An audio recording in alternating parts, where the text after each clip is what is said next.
Alright guys, so I'm going to show you guys our verification on determining the issue with this Audi and it not starting. So the issue we're having is the car turns over, it'll crank, but it just won't start, it won't turn on. I've narrowed it down to the fuel pump.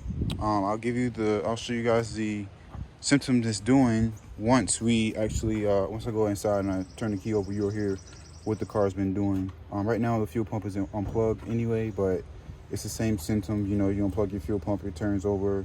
You hear the starter turning it over, but it's just not firing. So I've already went through checking the fuel line. So I'll take this off and then I'll turn the car over with everything hooked up and see if any fuel comes out of here. And I'm not getting any fuel whatsoever coming out of this line. And this is the fuel line that comes from the fuel tank, the fuel pump, and it hits the injector rails here. These are the injector rails, and they route around here, back here, to each side of the motor, to the injectors. So we're not getting any fuel up here. What I'm doing now is just trying to narrow it down to what the problem may be. I've got my power probe hooked up. As you can see, the terminals took to the battery, and now I'm going inside of the car. I'm going to show you the test that I'm running.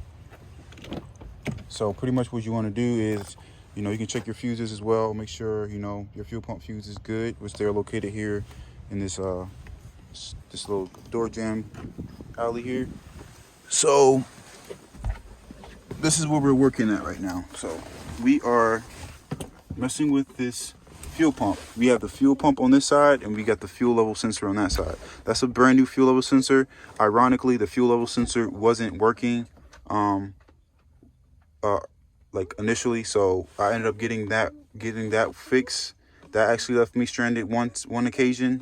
It was reading that I had fuel, but it turned out I didn't have any fuel, which I kind of knew there was an issue with that, and I had already had the part on the way, but it's fixed now. It's reading the accurate fuel level. I have fuel, but now I'm just not getting fuel. So at this point, that leads me to this fuel pump here. So I've got my power probe back here with us, and all we want to do is make sure we're getting power. So I unplugged it here. You just pull this tab up and then you pull it out, and this connector comes out here. And then we want to check for ground, which got a good ground. You just want to check all of them. Can't really tell you which one does what, but what we're really looking for is for us to get power when we actually are turning the key over. So you guys listen for me. I've already narrowed it down to this pin here. This is the source of power right here, which you see I'm getting a low voltage reading of 3 volts. So when I turn the key over, I should get battery power, which is 12 volts or somewhere in that neighborhood. That'll let me know that I'm getting fuel. I'm getting power to my fuel pump, which should be turning my fuel pump on and sending fuel to the actual injector. So I'm going to go ahead and turn the key. And this is going to simulate the car trying to start, which is going to send a power signal to this here connector to engage the fuel pump. So here we go. We're going to start it over. All right, watch out, Junior. Gotta get my foot in here because this is a clutch.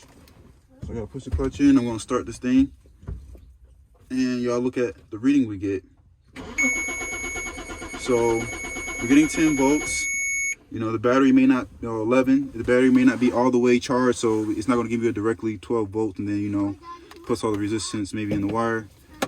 But that's close enough to actually engage the fuel pump. That lets me know that, I am getting power to this fuel pump. It's just getting a signal is just not working. So something inside of the fuel pump has ceased to work. So that's going to confirm my diagnostics for the no start on this car. As you can see when I turn it over, it just turns over and it doesn't start.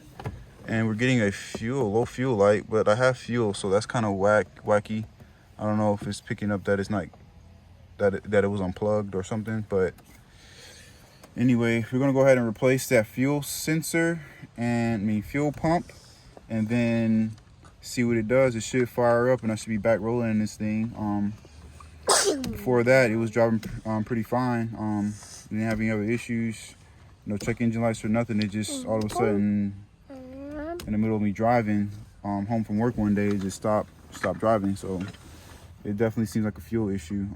Checked it on the scanner, no fault codes. It has some pitting codes that led to like misfire, but that's just because it wasn't getting any fire on those cylinders. So another indication that might point you in the direction that, you know, what might be going on, which we're narrowing it down to the fuel pump, guys. So we're gonna change that fuel pump. I'm waiting to go get parts. It should be here by 5 this evening. They have to order it, so I'm just waiting for it to get here, and we'll commence on this. I'll recap with you guys once we get that part.